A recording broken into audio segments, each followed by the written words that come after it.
Download aplikasi Bekal Islam dan kunjungi web bekalislam.com.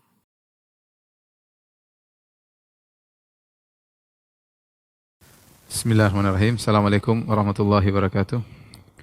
Alhamdulillahi ala ihsani wa syukru lahu ala taufiqihi wa amtinani wa asyhadu an la ilaha illallah wahdahu la syarika lahu ta'ziman li sya'ni wa asyhadu anna Muhammadan abduhu wa rasuluhu da'ila ridwani. Allahumma salli alaihi wa ala alihi wa ashabihi wa ikhwani. Para mirsa yang dirahmati Allah Subhanahu wa taala, kita lanjutkan bahasan kita tentang adab-adab terhadap Al-Qur'an. Kita sarikan dari sebagian yang ditulis oleh Al-Imam Nawawi rahimahullahu taala dalam kitabnya At-Tibyan, ya, fi adab hamalatil Qur'an. Adab berikutnya kata Imam Nawawi rahimahullahu taala, al-aula an yaqra ala tartibil mushaf. Yang utama seorang kalau baca Al-Qur'an adalah dengan teratur sesuai dengan tertib yang ada di Al-Qur'an, di mushaf. Fa yaqra al-Fatihah, maka dia baca Al-Fatihah, tsumma Al-Baqarah, kemudian Al-Baqarah, tsumma Al-Imran, kemudian baca surat Al-Imran dan seterusnya, ya. Sawa'un qara'a fi sholati aw fi ghairiha. Ini berlaku dalam salat maupun di luar salat. Seorang berusaha membaca sesuai dengan aturan surat dalam Al-Qur'an. Ya. Berkata sebagian ulama Syafi'iyah, wa yustahabbu idza qara'a suratan an yaqra'a ba'daha allati taliha. Sebagian ulama dari Syafi'iyah mengatakan disunahkan atau dianjurkan seorang baca surat, ya, kemudian setelah itu dia baca surat selanjutnya sesuai aturan. Apa dalilnya? Wa dalilu hadza anna tartibal mushaf innama ju'ila hakadha li hikmatin. Karena tertib surat dalam mushaf itu dijadikan tertibnya seperti itu ada hikmahnya tentunya. Ya. Apakah ini adalah ijtihad para sahabat ataukah dari Nabi sallallahu alaihi wasallam, tapi ada hikmahnya. Fayambaghi an yuhafadhu 'alaiha. Maka hendaknya kita menjaga aturan tersebut. Illa ma warada syar'u bi istitsna'ihi, kecuali ada dalil yang menunjukkan boleh tidak beraturan. Namun asalnya kita berusaha baca Al-Qur'an dalam salat maupun di luar salat dengan berurutan. Oleh karenanya seorang ulama besar bernama Burhanuddin Al-Biqai, ulama mazhab Syafi'i, ya, abad ke-9, menulis sebuah buku judulnya Nazmud Durar, ya, fi tanasubi al-ayati was suwar. Ya, dicetak sekarang sekitar 22 jilid tentang menjelaskan munasabah atau kaitannya antara ayat satu dengan ayat berikutnya dan ayat sebelumnya, demikian juga antara surat yang satu dengan surat yang setelahnya atau sebelumnya. Sehingga dia menjelaskan, ya, apa hubungan surat ini kemudian dengan surat setelahnya, kemudian setelahnya dan demikian. Maka aturan-aturan surat tersebut dalam Al-Quran tentu ada hikmahnya. Maka kita berusaha membaca sesuai dengan urutan. Kecuali ada dalil yang menunjukkan boleh kita tidak berurutan. Contoh, seperti dalam hadis salat subuh, ya, tatkala hari Jumat, kita baca di rakaat pertama surat As-Sajdah. Kemudian rakaat kedua surat Hal Ata 'alal Insan, surat Al-Insan. Padahal kita tahu antara surat As-Sajdah dengan surat Al-Insan jauh jaraknya, ya, jauh jaraknya. Namun Rasulullah SAW pernah mencontohkan. Demikian juga dalam salat Id, Rasulullah SAW pernah baca rakaat pertama surat Qaf, kemudian rakaat kedua surat Al-Qamar, iqtarabatis sa'atu wa insyaqqal qamar. Padahal kita tahu antara surat Qaf dengan surat Al-Qamar jaraknya cukup ada beberapa surat di antara kedua surat tersebut. Demikian juga rakaatil fajar, ya. Kita baca rakaat pertama qul ya ayyuhal kafirun, rakaat kedua qul huwallahu ahad. Demikian juga dalam 3 rakaat salat witir. Pertama kita baca Sabbihisma rabbikal a'la, yang kedua Qul ya ayyuhal kafirun, yang ketiga adalah Qul huwallahu ahad, dan dalam sebagian riwayat bersama Qul a'udzu birabbil falaq dan Qul a'udzu birabbin nas. Jadi ini intinya kita berusaha membaca sesuai dengan urutan surat, tapi kalau ada sunnah yang menunjukkan tidak harus urutan maka tidak mengapa, sebagaimana tadi yang kita sebutkan dalam surat Jumat, salat Id dan salat qabliyah subuh, salat witir juga demikian. Demikian juga, ya, bahkan jika seorang baca surat, kemudian dia baca surat sebelumnya, maka ini juga tidak mengapa, ya. Tidak mengapa, dan ini boleh-boleh saja, ya, cuma disukai kita sesuai dengan urutan. Misalnya seorang baca rakaat pertama dari surat Al-Maidah, kemudian rakaat kedua dia baca dari surat Al-Baqarah, maka tidak ada masalah. Meskipun surat Al-Baqarah lebih dulu daripada surat Al-Maidah. Ini juga tidak mengapa, tapi dianjurkan sesuai dengan urutan, ya, sebagaimana dicontohkan oleh Nabi SAW dan juga para sahabat. Oleh karenanya Umar bin Khattab radhiyallahu anhu pernah membaca rakaat pertama, beliau membaca surat Al-Kahfi, surat ke-18. Rakaat kedua beliau baca surat Yusuf, mundur. Surat Yusuf nomor 12. Ya, jadi alhamdulillah tidak mengapa meskipun urutannya tidak berurutan ya. Ini tidak jadi masalah. Adapun seorang baca Quran sengaja dari awal dari belakang surat An-Nas kemudian Al-Falaq kemudian dan seterusnya sampai ke Al-Fatihah, maka ini keliru, ini tidak kurang beradab ya. Makanya diriwayatkan dari Ibnu Mas'ud dengan sanad yang sahih, ditanya, "Inna fulanan yaqra'ul Qur'anan mangkusan." Wahai Ibnu Mas'ud ya, sungguhnya ada seorang membaca Al-Qur'an dengan terbalik. Ya, maka Ibnu Mas'ud berkata, "Mangkusul qalbi," itu orang yang hatinya terbalik. Maka jangan kita baca dari belakang, baca dari depan ya. Lain halnya kalau kita dalam rangka ta'lim, mengajar anak-anak untuk hafal Quran, kita mulai dari surat yang mudah itu tidak ada masalah. Tapi menyengaja baca dari belakang ke depan itu tidak dibenarkan ya, tidak dibenarkan kecuali dalam rangka ta'lim atau dalam rangka menghafal yang mudah untuk dihafal. Karena tadi kita katakan bahwasanya di antara i'jaz Al-Quran kata para ulama, di antara mukjizatnya Al-Quran adalah urutan surat-surat tersebut ada hikmahnya. Maka kita berusaha menjaga urutan ya surat-surat tersebut karena di balik ada urutan tersebut ada hikmahnya. Tadi saya katakan Al-Biqai, Burhanuddin Al-Biqai telah menulis buku khusus tentang masalah ini, yaitu Nadhmud Durar fi Tanasubi Al-Ayati was Suwar, yang artinya adalah menjelaskan tentang apa munasabah atau kaitannya antara ayat 1 dengan ayat setelahnya, demikian juga surat 1 dengan surat setelahnya. Kemudian bahasan berikutnya, mana lebih afdal? Baca Al-Quran dengan lewat mushaf atau dengan hafalan ya. Zaman dulu enggak ada HP ya. Jadi bahasannya tentang melihat mushaf atau dengan an dhahril qalb, yaitu dengan hafal. Sebagian ulama mengatakan bahwasanya membaca di mushaf lebih afdal.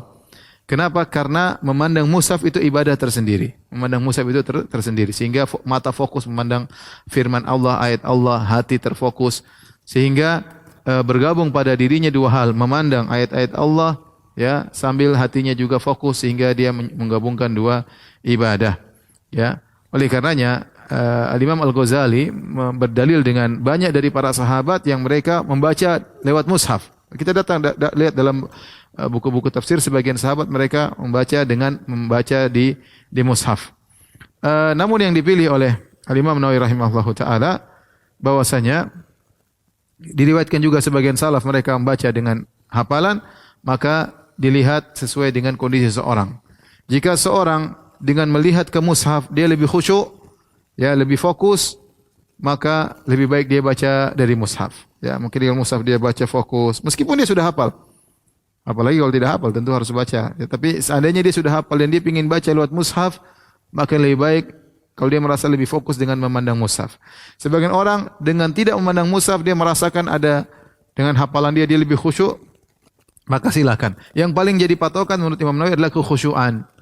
Ya, perincian seperti ini. Maka siapa yang merasa lebih khusyuk dengan melihat Al-Quran, melihat mushaf, maka itu yang lebih baik bagi dia melihat mushaf.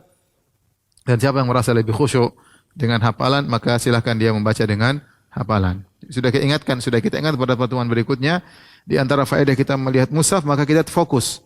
Adapun kalau kita baca sambil memandang ke depan, terkadang kita melihat banyak hal di depan kita dan itu bisa mengganggu konsentrasi kita. Bahasan berikutnya, Imam Nawawi rahimahullah taala membahas juga tentang masalah membaca Al-Quran rame-rame. Ini ada khilaf ya. Ada khilaf tentang masalah baca Quran, satu surat baca dengan satu suara. Ini ada khilaf. Menurut mazhab Syafi'i dipilih oleh Imam Nawawi rahimahullah taala bahwasanya itu dianjurkan, ya, bahkan disunnahkan. Al-Imam Nawawi rahimahullahu taala berdalil dengan dalil umum ya, seperti dari hadis Nabi sallallahu alaihi wasallam bahwasanya dari Abu Hurairah dan juga dari Abu Sa'id Al-Khudri bahwasanya Rasulullah SAW bersabda, "Ma min qaumin yadhkurunallaha," tidak suatu kaum mereka berzikir kepada Allah, suatu kaum, "illa hafat bihimul malaikah," kecuali malaikat akan berkumpul pada mereka, wa ghasyiyatuhumur rahmah, rahmat turun kepada mereka, wa nazalat alaihimus sakinah, kemudian turunlah ketenangan pada diri mereka, wa dzakarahumullah fi man indah, dan Allah akan membanggakan mereka di hadapan para malaikat. Di sini min qaumin yadhkurunallah, suatu kaum yang mereka berzikir kepada Allah. Imam Nawawi memahami bahwa ini sekelompok orang ya. Dan ini umum mencakup kalau mereka baca bareng-bareng. Artinya 5 orang kumpul kemudian sama-sama baca surat Al-Baqarah, Alif, Lam, Mim rame-rame satu suara. Menurut Imam Nawawi ini boleh. Kemudian juga hadis yang lain dari Abu Hurairah radhiyallahu anhu, Rasulullah SAW bersabda, "Majtama'a qaumun fi baitin buyutillah yatluna kitabullah." Tidaklah suatu kaum mereka berkumpul di masjid, kemudian mereka membaca Al-Quran, wa yatadarasunahu bainahum, kemudian mereka belajar di antara mereka. Kecuali akan turun ketenangan, diliputi rahmat, malaikat akan meliputi mereka dan Allah akan banggakan mereka. Hadis ini hadis yang riwayat Muslim ya dan Abu Daud dengan sanad yang sahih. Ini dijadikan dalil ya tentang bolehnya seorang ya baca Al-Quran ramai-ramai dengan satu suara. Namun hal ini diselisihi oleh Al-Imam Malik rahimahullahu taala ya. Dari Ibn Wahab beliau berkata, "Qultu li Malik," aku bertanya kepada Imam Malik, "Ara'aital qauma yajtami'una fayaqra'una jami'an suratan wahidatan hatta yakhtimuha?" Bagaimana menurut Anda wahai Imam Malik? Imam Malik gurunya Imam Syafi'i. Tentang suatu kaum yang mereka berkumpul kemudian mereka membaca Al-Quran satu surat rame-rame sampai selesai satu surat tersebut. Fa ankara dzalika wa abahu. Ini dinukil oleh Imam Nawawi juga dalam kitabnya Tibyan ini. Maka Imam Malik pun mengingkarinya dan mencelanya. Wa qala, Imam Malik berkomentar, beliau berkata, "Laisa hakadza kana yasna'un nas." Bukan ini yang dilakukan oleh orang-orang saleh terdahulu. Inna makana yaqra'u ar-rajulu 'alal akhar ya'riduhu. Yang ada itu seorang baca yang satu simak. Itu baru ada. Adapun rame-rame baca satu surat rame-rame, maka ini tidak dibenarkan oleh Imam Malik rahimahullah taala. Maka saya kali masalah khilaf, Imam Nawawi membolehkan, beliau berdalil dengan dalil umum. Imam Malik mencela dan tidak menyetujui hal tersebut dan dia mengatakan bahwasanya dia tidak mendapati kaum di Madinah melakukan demikian. Wallahu alam bisawab, ini masalah khilafiyah, adapun saya lebih condong kepada pendapat Imam Malik rahimahullahu taala, yaitu masing-masing maksud hadis-hadis orang-orang rame-rame bukan berarti satu suara baca rame-rame, tapi masing kumpul kemudian baca Al-Quran masing-masing mentadaburi. Tapi kalau ada yang melakukan kita tidak mengingkari karena itu pendapat Imam Nawawi rahimahullahu taala meskipun Imam Malik mengingkari. Taib, adapun kalau seorang menyimak, mendengar kemudian menyimak, maka itu hadisnya banyak jelas ya.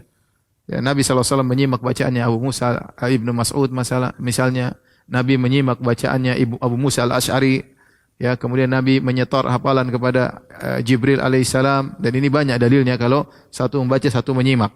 Adapun dalil-dalil yang dijadikan dalil umum oleh Imam Nawawi bahwasanya rame-rame Allah memuji orang-orang yang berkumpul membaca Al-Quran, bukan berarti tidak ada dalil yang tegas mengatakan mereka satu suara satu surat ya. Tapi yang ada mereka berkumpul baca Al-Quran. Wallahu a'lam bishawab. Pembahasan berikutnya faslun fil idarah bil Quran. Ini juga dianjurkan. Al idarah maksudnya apa? Wa hiya an yajtami'a jama'atun yaqra'u ba'dhuhum 'ashran aw juz'an aw ghaira dhalik, thumma yaskutu wa yaqra'u al-akhar. Yaitu sekelompok orang berkumpul seperti kita di Indonesia namanya tadarusan. Satu baca 10 ayat atau satu orang baca satu juz, yang lain dengerin, nyimak. Setelah itu, setelah satu orang baca 10 ayat, lanjut 10 ayat berikutnya si B. Yang lain dengar. Si B setelah 10 ayat berikutnya si C, dan seterusnya muter, namanya idarah, muter. Ya. Apakah ini boleh? Jawabannya wa hadza jaizun hasan. Kata Imam Nawawi, ini diperbolehkan, ini perkara yang baik. Wa qad su'ila Malikun rahimahullah. Imam Malik yang tadi melarang suatu suara rame-rame ditanya juga masalah ini. Apakah boleh baca dengan sistem al-idarah? Satu membaca, yang lain mendengar, kemudian bergantian lanjutkan suratnya. Maka kata Imam Malik, la ba'sa bihi. Hal ini tidak mengapa. Dan ini juga pendapat, ada khilaf juga tapi dipilih oleh Ibnu Taimiyah. Ibnu Taimiyah mengatakan kebanyakan ulama membolehkan. Ini juga pendapat dipilih oleh Syekh Utsaimin rahimahullah, tidak mengapa. Karena ini termasuk dari ta'awun al-birri wa taqwa, saling bantu-membantu dalam kebaikan dan ketakwaan. Dengan berkumpul begitu semangat untuk baca Quran, satu baca yang lain menyimak. Karena kita dalam Al-Quran dua ibadahnya, kita baca atau kita dengar. Al-Quran kita baca atau kita dengar. Yang satu teman kita baca, satu mendengar, yang lain mendengar. Kemudian lanjutkan satu baca, yang lain mendengar. Maka ini tidak mengapa. Terlebih lagi kalau belajar, yang satu memperbaiki. Ada yang pintar di situ, kemudian memperbaiki. Kalau ada yang salah ditegur, maka ini lebih afdol lagi. Tapi seandainya sama-sama pintar, kemudian bacanya bergantian, itu pun tidak mengapa. Karena sama-sama saling bahu-membahu untuk belajar Al-Quran. Ya. Maka seperti seorang bikin grup WhatsApp, kemudian satu membaca yang lain simak, nggak ada masalah. Tapi satu baca yang lain simak, membantu saling, karena ibadah membaca ada, ibadah menyimak juga ada, ya. Ya, fastami'ulah, ya. Kata wa ansitu, kata Allah, jika dibaca Al-Qur'an maka dengarkanlah dan diamlah. Ya. Ini boleh-boleh saja. Ini intinya tadarusan diperbolehkan, ya, selama membantu saling bahu-membahu, ya. Kemudian tentunya tidak mengganggu yang lain, ya. Misalnya sebagian tadarusan sampai kemudian pakai mic besar, kemudian sampai tengah malam, itu yang kadang-kadang kita khawatirkan mengganggu orang yang mau istirahat. Tapi kalau di masjid berkumpul 3 orang, 5 orang baca gantian, maka ini diperbolehkan berdasarkan pendapat mazhab Syafi'i, kemudian Imam Malik, dan juga dipilih oleh Syekh Utsaimin dan juga Ibnu Taimiyah rahimahullahu taala. Kemudian pembahasan berikutnya, mana lebih afdal, kita baca Quran dengan suara keras atau dengan suara lirih? Ini juga dibahas oleh Imam Nawawi rahimahullahu taala. Faslun fi raf'i sauti bil qiraah. Fasal tentang mengeraskan suara tatkala baca Al-Qur'an. Beliau berkata, "I'lam annahu ja'at ahaditsu katsiratun fi sahih wa ghairihi dalatun ala istihbabi raf'i shaut bil qiraah." Ketahuilah bahwasanya telah datang banyak sekali hadis dalam sahih Bukhari, sahih Muslim dan yang lainnya yang menunjukkan akan disunnahkannya mengangkat suara tatkala baca Al-Qur'an, mengeraskan suara. Wa ja'at atharun dalatun ala istihbabil ikhfa. Demikian juga ternyata ada asar-asar dari para salaf yang menunjukkan dianjurkan untuk baca dengan suara yang lirih. Wa khafdhis saut, dengan suara yang direndahkan. Ya. Kita akan sebutkan kata Imam Nawawi rahimahullahu taala. Kemudian apa kata Al-Ghazali rahimahullahu taala? Bagaimana cara menjamakkan dua model asar ini? Sebagian asar menunjukkan dianjurkan untuk mengeraskan suara tatkala baca Quran, sebagian asar mengatakan dianjurkan untuk melirihkan suara tatkala baca Quran. Maka cara menjamaknya yaitu barang siapa yang tatkala dia mengeraskan suara dia merasa tidak riya, maka itu lebih afdal, karena banyak dalil menunjukkan bacaan Quran dengan angkat suara. Adapun kalau seorang takut riya, takut ujub misalnya dengan suaranya, maka mending dia baca dengan suara yang lirih, dengan cara tidak mengganggu orang tentunya, ya. Kenapa? Karena kalau baca dengan suara yang keras itu lebih menggugah hati. Seorang bisa lebih fokus, suaranya keras, dia bisa menggugah hatinya. Dan telah datang dan bisa jadi orang yang ada di sampingnya mendengar dengan baik sehingga terkumpulkan banyak kebaikan. Pertama, sunnah mengangkat suara. Yang kedua, dia lebih konsentrasi. Kemudian yang ketiga, bisa jadi orang ikut mendengar sehingga dia dapat pahala tambahan, ya. Terus menghilangkan ngantuk, menghilangkan rasa kantuk. Dengan cara tidak mengganggu orang lain, ya. Jangan sampai ada yang tidur kemudian kita baca suara keras sehingga mengganggu. Jangan sampai kita keras sehingga akhirnya orang terganggu sedang salat sunnah, kita baca keras sehingga dia terganggu dengan apa yang dia baca. Dengan syarat demikian. Artinya kalau tidak mengganggu orang lain dan bisa kita baca dengan keras, maka lebih baik baca dengan keras. Dengan syarat tidak takut riya. Adapun kalau takut riya, maka lebih afdal baca dengan suara yang lirih. Dalil-dalil yang menunjukkan dianjurkan baca Al-Quran dengan suara yang keras. Seperti dari hadis Abu Hurairah radhiyallahu anhu, beliau berkata, "Sami'tu Nabiy sallallahu alaihi wasallam yaqul," aku mendengar Rasulullah sallallahu alaihi wasallam bersabda, "Ma adzinallahu li syai'in ma adzina lin nabiyyin hasanis sauti yataghanna bil Qur'ani yajharu bih." Hadis riwayat Bukhari dan Muslim. Tidaklah Allah mendengar tentang sesuatu, ya, seperti Allah mendengar tentang seorang nabi yang suaranya bagus, dia berbaca Al-Quran dengan melantunkannya, yajharu bihi, dengan suara yang keras. Jadi sesuatu yang Allah senang untuk Allah dengar adalah suara seorang nabi yang suaranya bagus, baca Al-Quran dengan melantunkannya, ya, dengan melakukan Al-Quran tersebut dengan dikeraskan. Berarti ini dianjurkan kita baca dengan keras, ya. Oleh karena di antaranya nabi yang para anbiya yang suaranya terkenal indah adalah Nabi Daud tatkala membaca Zabur, sebagaimana pernah kita ceritakan dalam kisah Nabi Daud alaihissalam. Ya. Kemudian juga tatkala Abu Musa al-Asy'ari baca Al-Qur'an, maka Nabi mendengar bacaan Abu Musa al-Asy'ari. Berarti Abu Musa al-Asy'ari radhiyallahu anhu baca dengan keras. Setelah itu Nabi berkata, "Laqad utita mizmaran min mazamiri ali Daud." Wahai Abu Musa, kau telah diberikan suara yang indah dari suara-suara indah keluarga Daud. Riwayat Bukhari dan Muslim. Ya. Kemudian Nabi berkata kepada Abu Musa, laqad ra'aituni wa ana astami'u li qira'atikal barihah. Wa ya Musa, tadi malam aku dengerin bacaan engkau. Ya Musa enggak tahu, dia baca di rumahnya, mungkin Nabi lewat atau suatu tempat, Nabi simak bacaan Abu Musa Al-Asy'ari. Kemudian waktu Nabi ketemu dengan dia, Nabi memuji bacaan Abu Musa Al-Asy'ari radhiyallahu taala anhu. Ini menunjukkan bahwasanya dianjurkan untuk membaca Al-Qur'an dengan suara yang keras. Kemudian juga dalam hadis riwayat Al-Imam Al-Bukhari juga, di Bukhari dan Muslim, kata Nabi sallallahu alaihi wasallam, "Inni la a'rifu aswata rufqatil asy'ariyyin bil lail hina yadkhulun wa a'rifu manazilahum min aswatihim bil Qur'ani bil lail wa in kuntu lam ara manazilahum hina nazalu bin nahar." Riwayat Bukhari wa Muslim. Kata Nabi sallallahu alaihi wasallam, sungguh aku mengetahui suara-suara Rufqa itu orang-orang, sekelompok orang-orang Al-Asy'ariyin, itu jamaahnya Abu Musa Al-Asy'ari, satu kabilah dengan Abu Musa Al-Asy'ari. Bilail, di malam hari aku tahu mereka, hina yadkhulun, tatkala mereka pulang dari kerja kemudian mereka masuk di rumah-rumah mereka. Wa arifu manazilahum min aswatihim. Aku tahu rumah-rumah mereka dari suara-suara mereka. Bil Qur'ani bilail.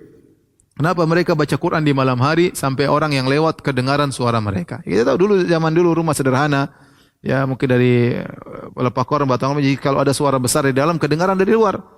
Ya, dan Nabi lewat, Nabi dengar suara mereka. Artinya mereka baca Quran dengan suara yang keras. Ya, bukan suara yang lirih ya. Jadi ini semua dalil bahwasanya dianjurkan membaca Al-Quran dengan suara yang keras. Ya. Demikian juga kata Al-Bara bin Azib dari Nabi sallallahu alaihi wasallam, Rasulullah SAW bersabda, "Zayyinul Qur'ana bi aswatikum." Hiasilah Al-Qur'an kalian dengan suara kalian. Dari Ali radhiyallahu anhu beliau berkata, "Annahu sami'a dhajjatan nasin fil masjid yaqra'ul Qur'an." Kemudian beliau berkata, "Tuba li haula'i kanu ahabban nas ila Rasulullah sallallahu alaihi wasallam." Suatu hari Ali radhiyallahu anhu mendengar suara keras rame di masjid, orang baca Quran. Orang baca rame-rame. Maka Ali berkata, "Tuba li haula." Sungguh beruntung mereka, orang-orang yang baca Al-Quran.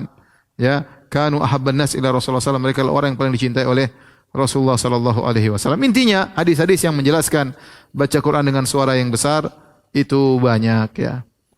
Ya, demikian juga sebagian athar ya, dari sebagian salaf mereka memilih untuk baca Quran dengan sembunyi-sembunyi.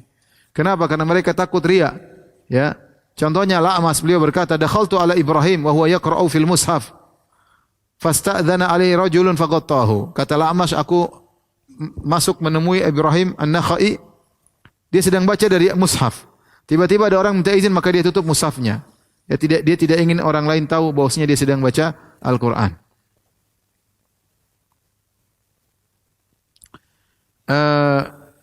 Intinya para pemirsa yang dirahmati Allah Subhanahu wa taala, ya, yang benar bahwasanya asalnya seorang disunahkan untuk baca Al-Quran dengan keras. Kenapa? Karena menghilangkan rasa kantuk. Karena sudah kita jelaskan pada pertemuan lalu, disunahkan kita baca Quran di malam hari, ya, menghilangkan kantuk. Kemudian hati lebih konsen, ya. Kemudian kalau ada yang dengar, mungkin mendengarkan bacaan kita dapat pahala karena dia mendengar bacaan kita, ya. Dan sunnah banyak menunjukkan dianjurkan baca Quran dengan keras. Dengan syarat, ya, tidak riya, tidak ujub, ya, tidak sombong-sombong dan bangga-banggaan. Kemudian dengan syarat tidak mengganggu orang lain. Orang lagi tidur kita ganggu, ini tidak boleh, ya. Makanya saya katakan tadarus boleh, tapi kalau kemudian sudah tengah malam tadarus kemudian pakai mic keras-keras, khawatir bagian orang ingin istirahat terganggu. Kemudian juga para ulama mensyaratkan tidak boleh mengganggu bacaan orang lain. Artinya orang sedang sholat, kita sedang baca Quran keras, ada orang sholat di samping kita, maka jangan kita ganggu, kita keras, kita lembutkan. Karena tidak boleh mengganggu orang lain. Dan ini benar-benar terjadi. Kalau kita baca suara dengan keras, ada orang sedang sholat, dia yakhtalit alaihi qiraatu, maka dia bacanya ngaco karena dia baca konsen, dia dengar bacaan kita, apalagi dia hafal surat yang kita baca, sehingga akhirnya dia terganggu. Ini enggak boleh juga. Saat itu kita pelankan suara kita. Demikian juga ada orang tidur kemudian kita baca dengan keras, dia terbangun juga tidak boleh. Tetapi misalnya di satu masjid semua baca keras, maka tidak apa-apa. Ya seperti majelis tahfidz, satu baca surat ini, satu enggak ada masalah, enggak mengganggu karena ramai semua. Ini sebagaimana tadi dia asar dari Ali bin Abi Thalib, tuba li haula, sungguh beruntung orang-orang itu yang kemudian mereka baca dengan keras. Ya. Jadi tidak apa-apa kita baca dengan suara yang keras karena dianjurkan demikian. Baik, pembahasan berikutnya faslun fi istihbabi tahsini shaut bil Quran. Tentang disunahkannya mengindahkan Al-Quran tatkala membaca. Ya. Kata Imam Nawawi, ajma'al ulama radhiyallahu anhum minas salaf wal khalaf minas sahaba wa tabi'in wa man ba'dahum min ulama'il amsar a'immatil muslimin ala istihbabi tahsinis shaut bil Quran. Ulama ijma', para sahabat, ya para salaf, para tabi'in, ya para khalaf, ulama belakangan, ulama dari seluruh kota, para imam kaum muslimin, semuanya sepakat disunahkan mengindahkan suara tatkala baca Al-Quran. Wa aqwaluhum wa af'aluhum masyhuratun nihayat syuhrah.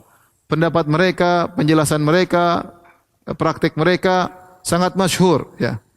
Maka kita menukilkan sebagiannya atau banyak sekali dalilnya. Di antaranya Imam Nawawi menukil hadis Rasulullah SAW bersabda, "Zayyinul Qur'ana bi aswatikum." Hiasilah Al-Qur'an dengan suara kalian. Bagaimana cara menghiasinya? Dengan memperindah lagu kita baca Al-Qur'an. Ya. Kemudian hadis Nabi memuji Abu Musa Al-Asy'ari. Nabi mengatakan laqad utiya hadza mizmar atau utita mizmaran min mazamiri Ali Daud. Engkau telah diberikan suara yang indah dari suara keluarga Daud, ya. Dan hadis-hadis tersebut sudah kita bacakan sebagiannya, ya. Dalam hadis juga Rasulullah SAW bersabda, "Man lam yataghanna bil Qur'an falaysa minna." Barang siapa yang tidak melantunkan Al-Qur'an tatkala membacanya, maka bukan dari golongan kami. Sebagian ulama menafsirkan hadis ini maksudnya dengan mengindah, melantunkan, melagukan Al-Quran, bukan baca dengan datar aja. Alhamdulillah ar-Rahmanir Rahim Maliki Yaumiddin, enggak, tapi kita berusaha melakukan.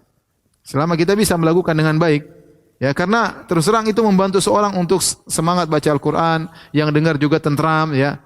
Tapi kalau seorang baca Quran tidak dilakukan, ya, maka kurang tentram didengar, ya.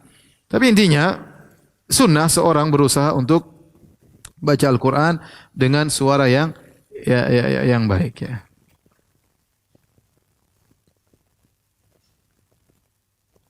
Namun kata Imam Nawawi rahimahullah ta'ala, fa yustahabbu tahsinus saut bil qira'ah wa tazyinuha ma lam yakhruj an haddil qira'ah bit tamtid.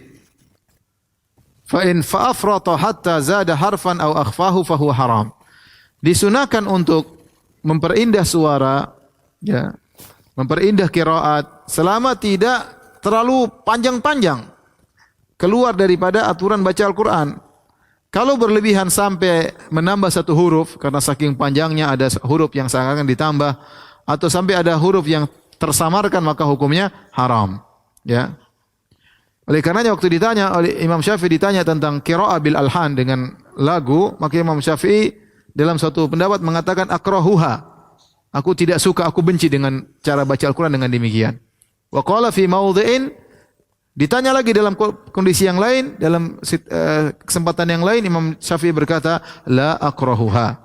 Ya, aku tidak membencinya. Terkadang Imam Syafi'i mengatakan aku membencinya, terkadang aku tidak membencinya. Oleh karenanya para ulama menjamakkan apa maksud Imam Syafi'i?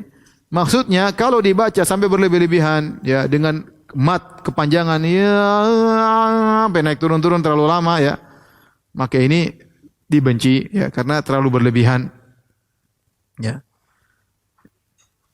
Bahkan kata sampai kalau merubah harokat ditambah berlebihan, ya, atau terlalu panjang matnya, ya, sampai kalau bisa merubah lafal dan merubah makna, ya, maka ini haram dan orang yang melakukannya fasik, ya, dan orang yang menikmati mendengarnya berdosa, ya, karena ini keluar daripada jalan yang lurus, ya. Imam Nawawi kemudian berkata, wa hadzal qismul awwal minal qira'ah bil alhan ma'siyatun. Perhatikan dia, kata beliau, model baca Al-Quran model pertama ini dengan lagu yang berlebih-lebihan yang terlalu panjang adalah maksiat. Ubtiliya biha ba'dul awamil jahalati wat taghamil ghasyamah. Sebagian orang terkena penyakit ini, sebagian orang awam, orang bodoh, orang zalim, ya, terkena penyakit ini. Orang jahil, alladzina yaqra'una 'alal janais, yang mereka baca Al-Quran dengan cara seperti ini tatkala ada acara kematian. Wa fi ba'dil mahafil, demikian juga tatkala acara pertemuan-pertemuan, seorang maju kemudian baca Quran dengan terlalu panjang. Beliau berkata, wa hadhi bid'atun muharramatun zahiratun, ini adalah bid'ah yang haram, Yang nampak, ya'samu kullu mustami'in laha. Tidak boleh orang mendengarnya cara baca seperti ini. Ya. Oleh karenanya Imam Nawawi tidak suka dengan cara seperti ini. Ya, bahkan beliau berkata, ya, wa ya'tham kullu qadirin ala izalatiha atau ala nahyi anha idza lam yaf'al dzalik. Orang yang mampu melarang hal tersebut, mampu mencegah perbuatan cara mengaji seperti ini kemudian dia tidak lakukan, maka dia berdosa. Wa qad badzaltu fiha ba'dha qudrati. Aku sudah berusaha untuk menghalangi orang dari cara-cara seperti ini.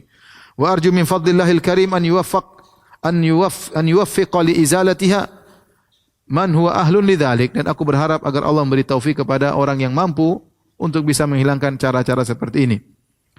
Oleh karenanya bagus baca Al-Qur'an dengan dilakukan, tapi hati-hati jangan saya berlebihan, ya, sampai terlalu panjang-panjang sampai merubah makna atau harokat terlalu berlebihan atau huruf kecampur dengan huruf yang lain, maka ini semua tidak diperbolehkan.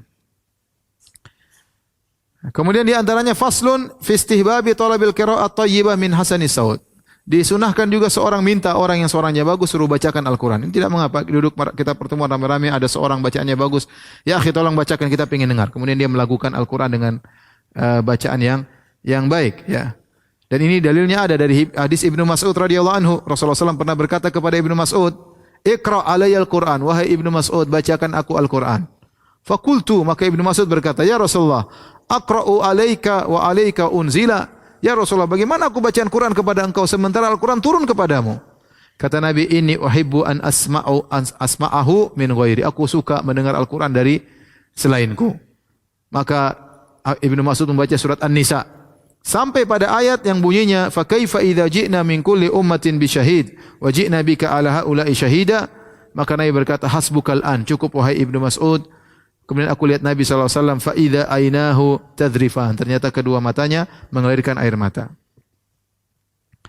Demikian juga, ya, Umar bin Khattab radhiyallahu anhu berkata kepada Abu Musa al-Asy'ari, "Dzakirna Rabbana." Wahai Abu Musa, ingatkanlah kami kepada Rabb kami. Maka Abu Musa al-Asy'ari pun baca Al-Quran di sisi Umar bin Khattab radhiyallahu ta'ala anhu. Ini dalil bahwasanya tidak mengapa kita minta seorang yang suaranya bagus untuk dia baca Al-Quran, agar mengingatkan kita kepada akhirat, kepada Allah Subhanahu wa taala, terutama jika suaranya bagus, ya. Baik, kita masuk pada pembahasan berikutnya. Pembahasan terakhir dari kitab atau pengajian kita tentang adab-adab terhadap Al-Qur'an. Faslun fi ahwalin tukrahu fiha al-qiraah. Ya, fasal tentang kondisi-kondisi yang tidak disukai kita baca Al-Qur'an di situ atau makruh. Ya. Imam Nawawi berkata, "I'lam anna qira'atal Qur'an mahbubatun 'alal itlaq." Ketahuilah baca Al-Qur'an kapan saja dicintai, disukai. Illa fi ahwalin makhsusatin ja'a syar'u binahyanil qira'ati fiha. Kecuali dalam kondisi-kondisi khusus di mana syariat melarang untuk baca dalam kondisi-kondisi tersebut. Wa ana adhkuru ma hadarani al-an minha mukhtasaratan. Aku akan sebutkan sekarang secara ringkas tanpa menyebutkan dalil-dalilnya. Ya. Beliau berkata, karena setiap hal ada dalilnya, tapi Imam Nawawi ingin menyampaikan secara ringkas. Di antaranya, fatukrahul qira'ah fi halir ruku', tidak boleh baca Al-Qur'an dalam kondisi ruku'. Was sujud, tidak boleh baca Quran lagi sujud kemudian baca A'udzubillahi minasyaitonir rajim, inna anzalnahu fi lailatul qadar, enggak boleh. Ruku' juga baca Quran enggak boleh. Baca Quran, demikian tasyahud juga enggak boleh baca Quran. Ingat, para ulama mengatakan kalau sujud boleh berdoa, doa dengan cuplikan dari Al-Qur'an bukan niatnya qiraah. Ya, misalnya lagi sujud kita baca Rabbana atina fid dunya hasanah, Rabbi habli minas shalihin, boleh. Itu doa-doa tercuplikan dalam Al-Qur'an, tapi tidak boleh kita niatkan qiraah. Jadi tidak boleh baca Quran tatkala ruku, tak boleh baca Quran tatkala sujud, tatkala tasyahud juga tidak boleh. Wa ghairiha min ahwali salat siwal qiyam, yang boleh dianjurkan tatkala berdiri. Lagi Allahu Akbar, Al-Fatihah kemudian baca Al-Qur'an. Ya. Kemudian tukrahu qira'atu ma zada 'alal Fatihah lil ma'mum fi shalatil jahriyah idza sami'a qira'atal imam. Demikian juga salat jahriyah, salat maghrib, salat isya, salat subuh dimakruhkan bagi makmum baca surat setelah Al-Fatihah. Jangan. Tugas dia adalah mendengar apa yang dibacakan oleh imam, jangan dia baca surat sendiri. Demikian juga tukrahu halatul qu'ud 'alal khala. Demikian juga tidak boleh baca Quran tatkala sedang jongkok ingin lagi buang hajat, enggak boleh baca Quran. Ya, mungkin buang hajat enggak keluar-keluar kemudian sambil baca Quran enggak boleh. Ya, ini kondisi yang tidak menyenangkan. Kemudian juga fi halatin nu'as, dalam kondisi ngantuk juga tidak dianjurkan baca Quran. Tapi Ustaz saya ngantuk terus kalau baca Quran. Nah, itu berarti wudu kemudian serius baca. Kalau ngantuk tidur ya. Nah, banyak orang mereka kalau baca Quran ngantuk ya. Sehingga kalau mereka susah tidur baca Quran supaya mudah tidur ya. Kita katakan demikian, orang sudah mulai baca Quran, setan datang, kita lawan ya, kita lawan. Maka kita berusaha milih waktu-waktu yang pas orang baca Quran. Saya sering ditanya, Ustaz, paling bagus kita hafal Quran kapan Ustaz? Pada subuh atau kapan? Ada yang mengatakan pada subuh paling bagus baca Quran atau paling bagus hafal Quran karena otak lagi fresh, lagi segar. Saya bilang mungkin begitu, tapi kondisi orang macam-macam. Ada orang pada subuh ngantuk ya. Saya bilang paling bagus baca Quran atau paling bagus waktu hafal Quran adalah waktu dia lagi konsen, dia bisa serius. Kalau pada subuh dia bisa konsen, itu paling bagus dia hafal Quran. Kalau pada asar dia bisa konsen, terserah. Ya, tapi jangan dalam kondisi ngantuk kemudian dia baca Quran, khawatirnya dia ini Al-Quran dia baca ya, baca surat dari Allah Subhanahu wa taala kemudian tidak konsentrasi. Kemudian juga wa kadza halatil khutbah liman yasma'uha. Demikian juga kalau imam lagi khutbah, dia dengar khutbah jangan dia baca Quran sendiri. Wala tukrahu liman la yasma'uha bal tustahab. Adapun orang yang tidak dengar baca khutbah imam, dia boleh baca Quran meskipun salat Jumat. Dekat zaman dulu enggak ada mic, ya mungkin jamaah terlalu ramai, orang ngomong enggak dengar, sudah 100 meter, 300 meter udah enggak dengar. Ya udah, daripada kita bengong lihat dia ngomong apa enggak kelihatan, enggak kedengaran, maka kita boleh baca Quran sendiri. Tapi kalau sekarang alhamdulillah rata-rata khutbah kedengaran, maka tidak boleh dia baca Quran sendiri.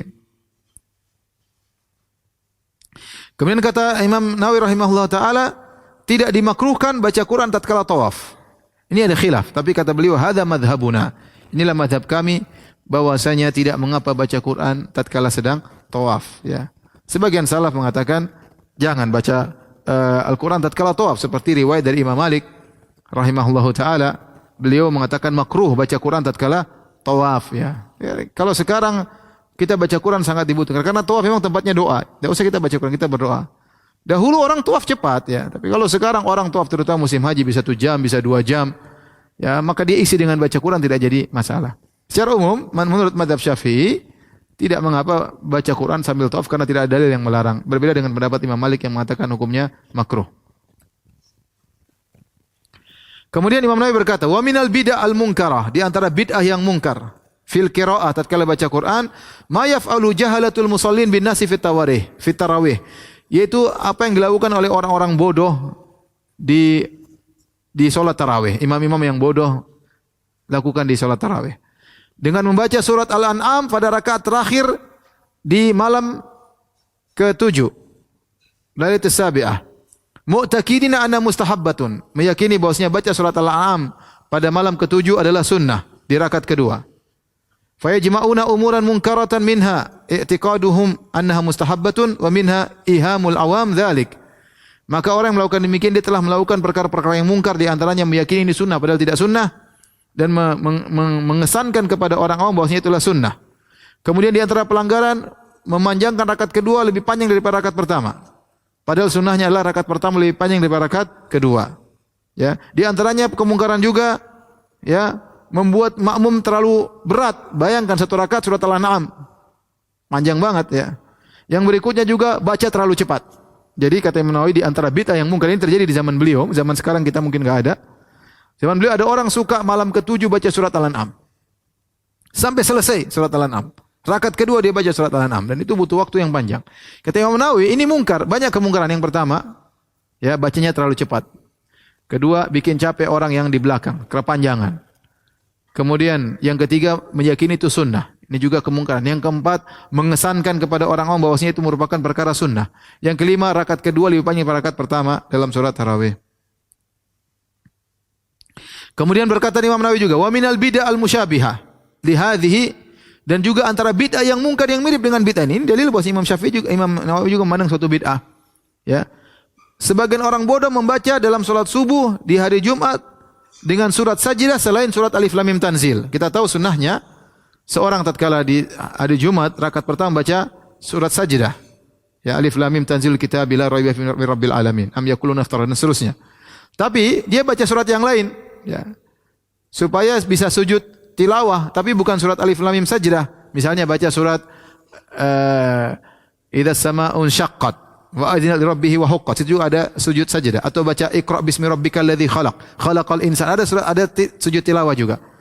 Dia sengaja menggantikan alif lam mim sajdah dengan surat-surat ini, maka ini hukumnya bid'ah yang mungkar kata Imam Nawawi rahimahullahu taala. Kalau membaca yang ada sujud tilawahnya baca alif lam mim sajdah, kalau enggak ya enggak usah. Jangan menyengaja untuk baca surat-surat tersebut sebagai pengganti alif lam mim sajdah. Taib, ini bagian terakhir yang kita baca. Faslun fi masaila ghoribatin tadul hajatu ilaiha. Pembahasan tentang perkara-perkara yang aneh-aneh tapi harus disampaikan. Harus disampaikan. Di antaranya, kata Imam Nawawi, idza kana yaqra'u fa arada lahu rih. Kalau dia sedang baca Quran tiba-tiba dia kentut. Buang angin. Fayam bagi ayumsika anil qira'ah, maka hendaknya dia berhenti dari baca Quran. Hatta yatakamal khurujuha, sampai kentutnya keluar dengan sempurna. Tsumma ya'udu ilal qira'ah, kemudian dia kembali lagi Al-Quran.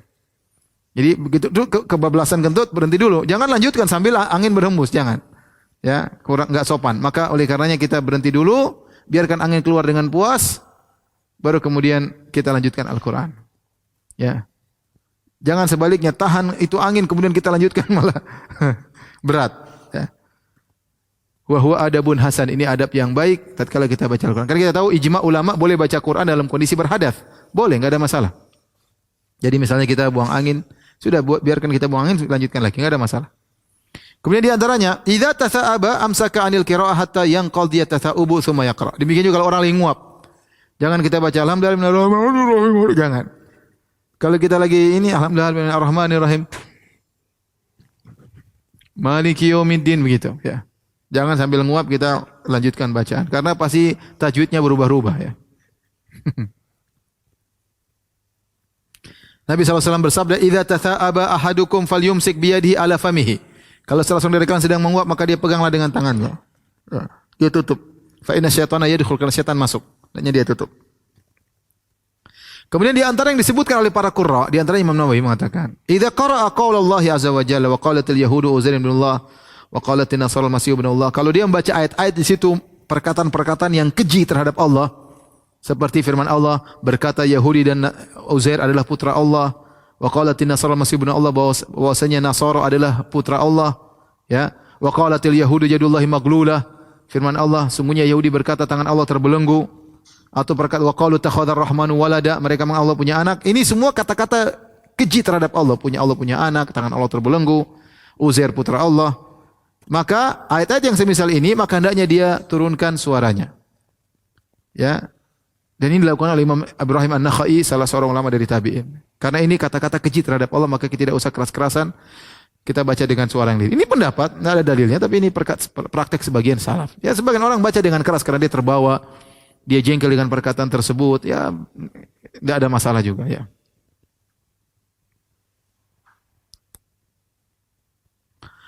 Kemudian juga datang dalam sebagian riwayat, tapi hadisnya dhaif. Yaitu kalau kita baca, imam misalnya baca, ya, atau seorang sedang membaca,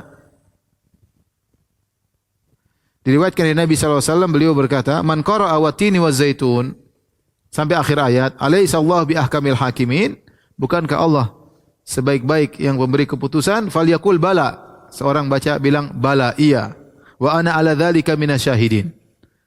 Namun hadisnya dhaif. Jadi dalam hadis ini Nabi mengatakan kalau seorang baca surat At-Tin, wat-tini waz-zaitun wa turi sinin wa hadzal balil amin laqad khalaqnal insana fi ahsani taqwim thumma radnahu asfala safilin alladziina aamanu wa 'amilus solihati falahum ajrun ghairu mamnun fama yukadzibuka ba'du bidin alaysa Allahu bi ahkamil hakimin, bukankah Allah sebaik-baik hakim? Maka dia jawab, bala wa ana ala dzalika minasyahidin. Namun hadis ini dhaif, maka tidak diamalkan. Wallahu a'lam bishawab. Demikian juga dalam riwayat yang lain, ya, hadis yang juga dhaif, ya. Kata Nabi SAW, man qara'a akhir la uqsimu bi yaumil qiyamah, yaitu ayat yang terakhir dari surat Al-Qiyamah, alaysa dzalika biqadirin ala ahyiyil mauta, bukankah Allah mampu untuk menghidupkan yang mati? Maka hendaknya dia jawab, bala wa ana ashhad. Ya, namun ini juga hadis yang dhaif. Demikian juga barang siapa yang baca fa bi ayyi haditsin ba'dahu yu'minun, surat, maka dia katakan amantu billah. Namun saya katakan hadisnya juga dhaif, atau Imam Nawawi sendiri mengatakan hadisnya dhaif.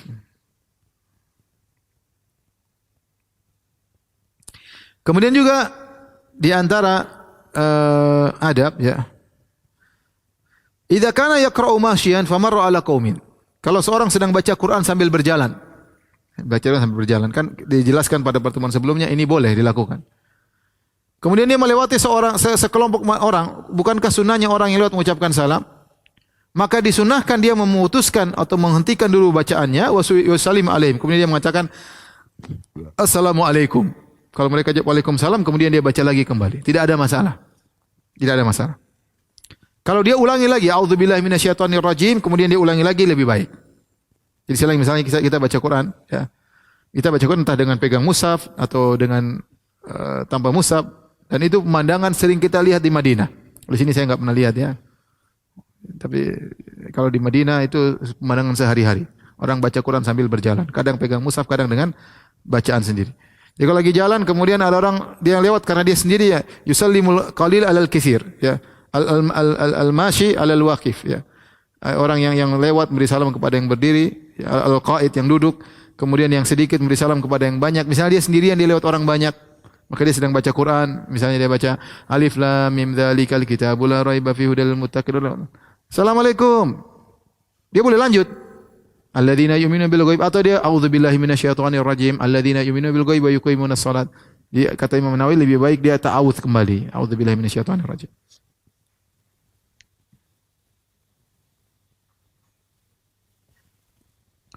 Sekarang sebaliknya yang baca Quran diam.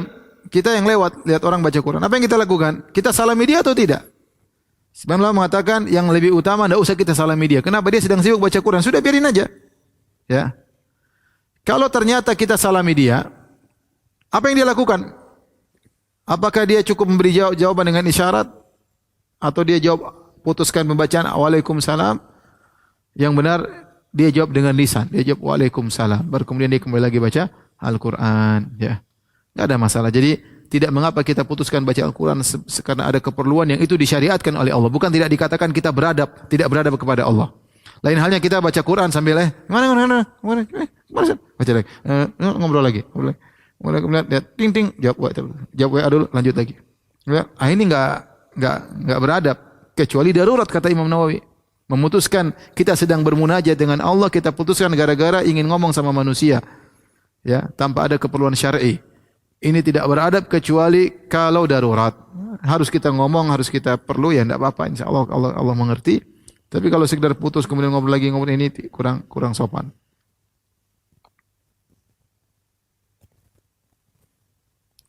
Jika seorang sedang baca Quran, kemudian dia bersin, apa yang dia lakukan? Dia ucapkan alhamdulillah. Kemudian dia lanjutkan lagi baca Al-Quran. Sama seperti tatkala dia salat, kita lagi bersin, lagi ruku, bilang aja alhamdulillah, enggak ada masalah. Kita lagi sujud, bersin, bilang alhamdulillah, enggak ada masalah.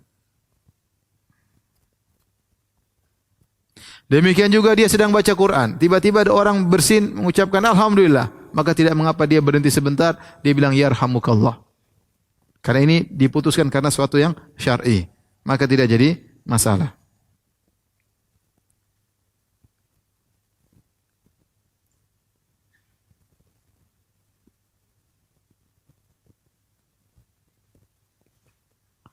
Taib, ini saja para pemirsa yang dirahmati Allah Subhanahu wa taala.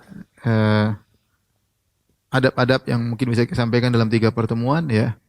Selanjutnya Imam Nawawi banyak bicara tentang masalah fikih ya, dan ini bisa kita baca di dalam fikih salat ya, tentang hukum-hukum berkaitan dengan qiraah dalam salat ya. Saya rasa sudah cukup yang saya sampaikan. Semoga bermanfaat bagi saya pribadi dan juga para pemirsa yang dirahmati Allah Subhanahu wa taala. Semoga di bulan Ramadan ini kita dianugerahkan untuk banyak membaca Al-Qur'an dengan tadabbur. Demikian subhanakallah bihamdik asyhadu alla ilaha illa anta astaghfiruka wa atubu ilaik. Assalamualaikum warahmatullahi wabarakatuh.